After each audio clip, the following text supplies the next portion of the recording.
We're taking 10 impactful citizens speaking to us on the things that are on their hearts, but reflecting things that happened in 2021 and generally for our future and for the best of this country.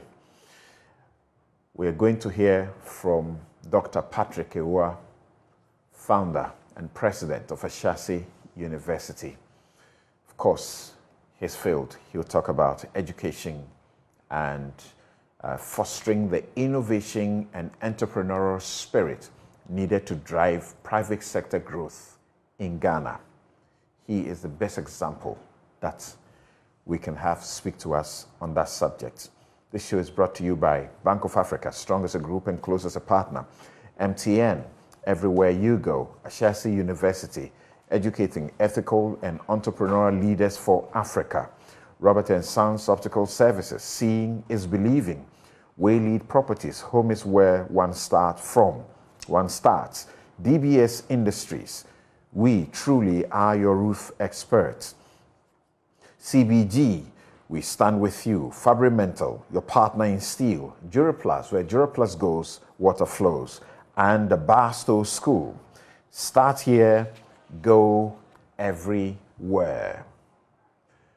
Thank you so very much, Dr. Patrick Awuah, for making time to join us on our first and special edition, a Thought Leadership edition. Please, let's hear you.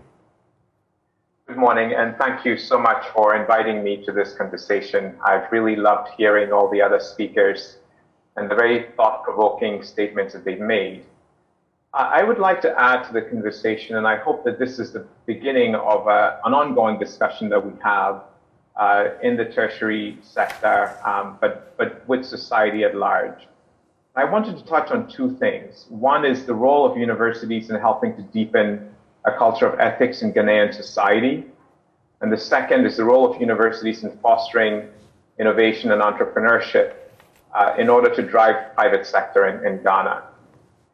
Now, in the spirit of this conversation this morning, I wanted to be conversational, provocative, share some ideas that I hope people will continue to discuss in the weeks and months ahead. So first, let's talk about ethics and why it's critical. And I thought that a way to demonstrate this would perhaps start with a thought exercise to demonstrate how important this is. And the thought exercise is quite simple. Let's imagine two societies. One society where everybody cheats, everybody lies, everybody's dishonest. And another society where everybody's honest and everybody's diligent. In the society where everybody cheats, parents cannot trust their children, children cannot trust parents, people cannot trust each other to do business. It'd be very difficult in such a society for people to get together to build anything of substance. We couldn't organize to build schools. We couldn't organize to build hospitals. We couldn't do business arrangements because everybody would cheat in those arrangements. And if they went to a judge to adjudicate violations, the judge would also cheat. Now, such a society, we can call that a dystopia. Such a society would not even be an agrarian society. Now, consider the other society where everybody's honest, where you have very high integrity and high trust. In such a society, you don't even need to have contracts in order to get together to do things. Such a society, people can build a lot of big, important things. They can build government, they can build schools, they can build hospitals, they can build businesses, they can create infrastructure. Now, when you think about these two societies, it's very clear that these two hypothetical societies, it's very clear that although we cannot have a total dystopia or a total utopia, that we should be leaning towards utopia. And the world has many examples and evidence of this. I want to share one because it's a very powerful one. It's sharing the experience of two islands, Haiti and Singapore. Haiti became independent in 1804. It's been independent for a very long time. Singapore became independent in 1959, 155 years after Haiti's independence. Haiti has not been able to build a high-integrity, high-trust society in all its years of independence.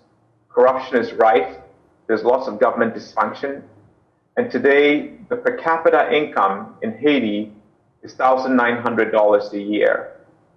Compare that with Singapore, independence in 1959, they built a very high-integrity, high-trust society, and today the per capita income is $64,000 a year per person.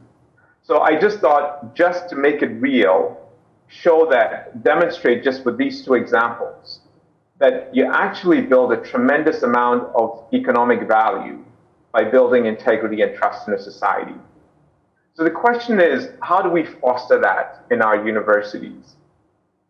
I'll share a few ideas about how we might implement it and share from our experience at Ashesi University. Really, just 4 things. One is to have an enforced code of conduct. So a code of conduct that is not something written on paper, but is something that is lived and enforced by the institution. The second is the leaders, faculty, and staff modeling the right behavior. So behaviors around transparency, accountability, fairness, truthfulness.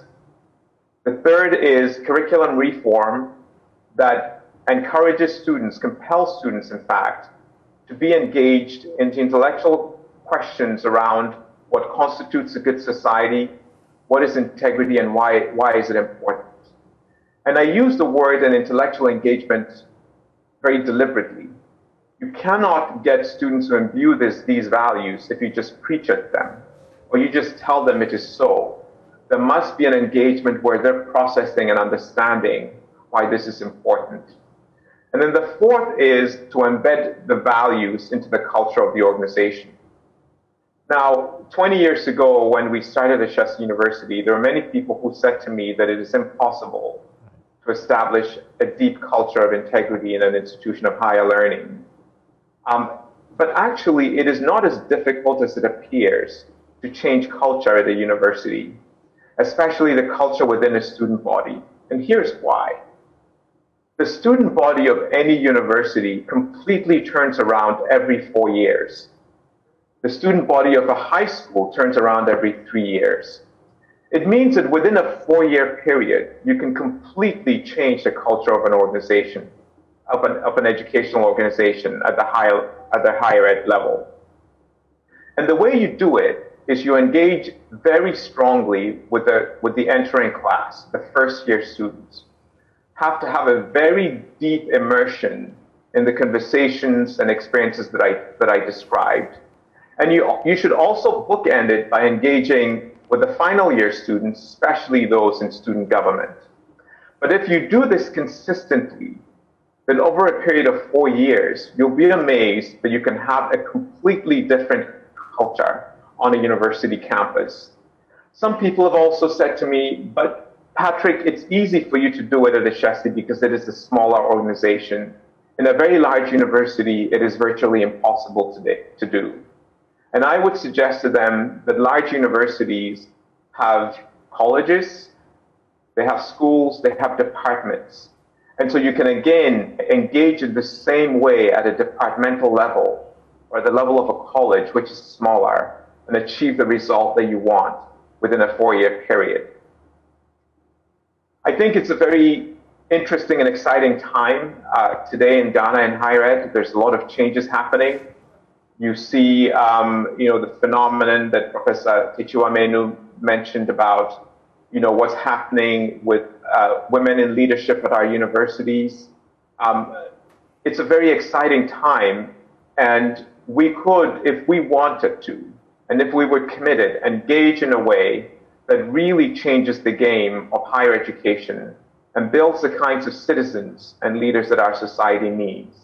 Imagine if we had started this project 20 years ago, where we would be now, when those 20-year-olds in our classrooms are now 40-year-olds and are heading important institutions in our country. The second thing I wanted to talk about was innovation. and how important the private sector is. Again, a very simple thought exercise to begin the conversation. Just think about some of the products and innovations that we take for granted today that have dramatically extended and enriched human life.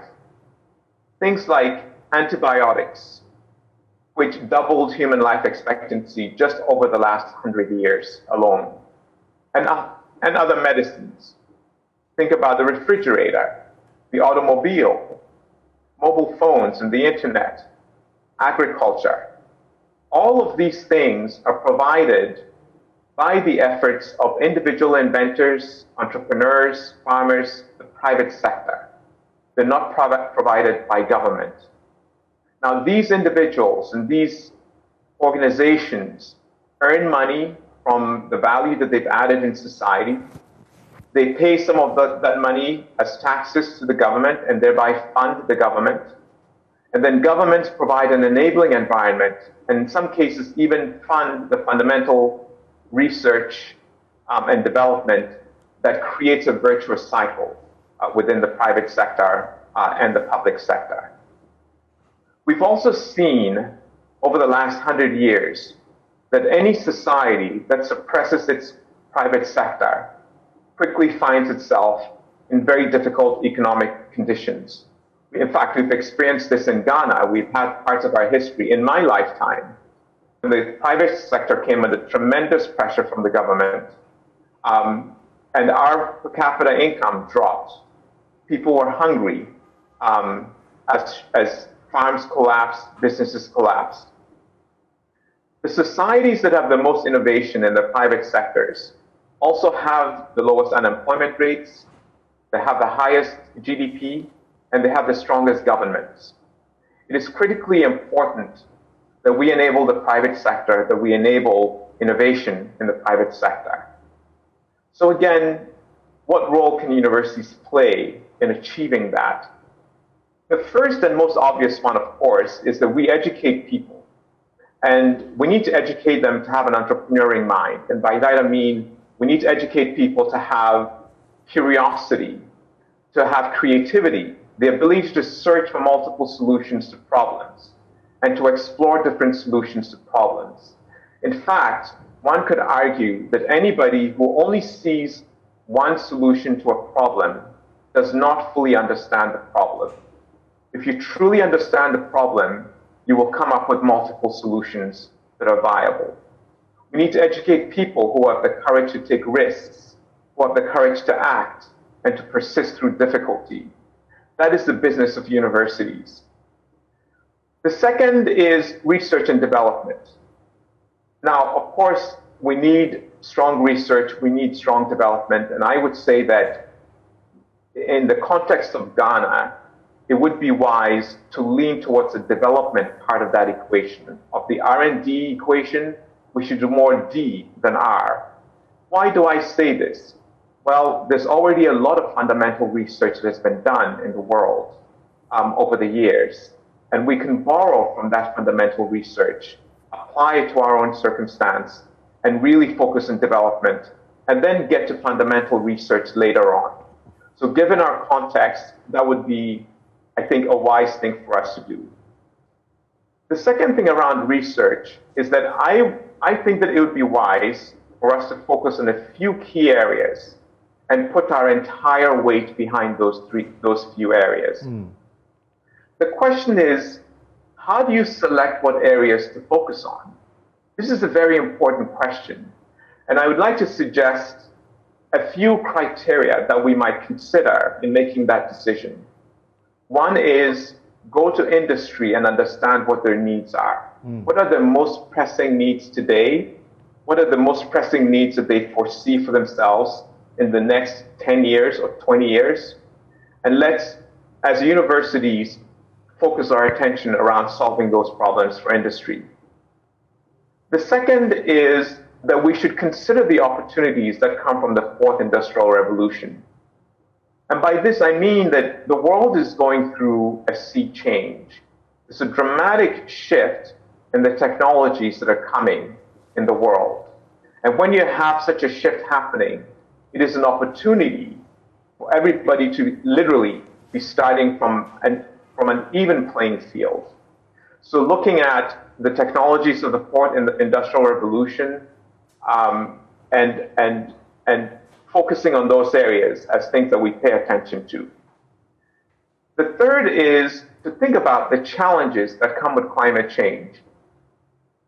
For example, Ghana depends very heavily on the cocoa industry for foreign exchange. We have to consider what will happen to our cocoa farms and the cocoa industry when temperatures rise. We need to be doing the research now and the work now to make sure that our agriculture will not fail in the face of climate change. That's a way of saying, well, this is an important area for our economy. This is a new phenomenon in the world, or an old phenomenon that we're now understanding in the world. We should pay attention to it. And finally, on the question of climate change, we should also consider the opportunities that come from it. Opportunities? Well, here's what I mean. We know that there is going to be a dramatic change in the energy architecture of the world in the coming years. We know that manufacturing in the world is going to shift from its current posture to green manufacturing. In other words, manufacturing plants are increasingly going to move to areas and countries that have more green energy. This is an opportunity for Africa as a continent to take the lead. There is no reason why we should not be the ones who are actively leading the charge for a new energy architecture to renewable energy, and thereby positioning ourselves to be the place where manufacturing will move to as the world tackles the issues of climate change. Now, of course, this last thing that I described would require a major effort on the continent. It is the kind of project that would take more than $1 trillion to accomplish. And so it will require concerted effort by governments to fund the kinds of research that we need to make it happen. Now, I've just shared a few thoughts on how universities can engage on the question of ethics, the question of innovation. I think these two areas are critically important for the advancement of our society. And at Ashesi University, we're very anxious to connect with other universities in engaging in these questions. Today, we've set up, we have a collaborative of universities across the continent that now has 73 universities participating in it, where we share ideas with each other, share curriculum, share pedagogy. We share all kinds of things. And I think this, again, is a way for our universities working in collaboration with each other to make a profound change in our country. Thank you very much. Thank you so very much. We are honored to have you tell us your lived experience, because you're an example, tangible, of the things that you have just spoken to us about. Thank you so very much, Dr. Patrick Awuah, who is the president, founder and president of Ashesi University.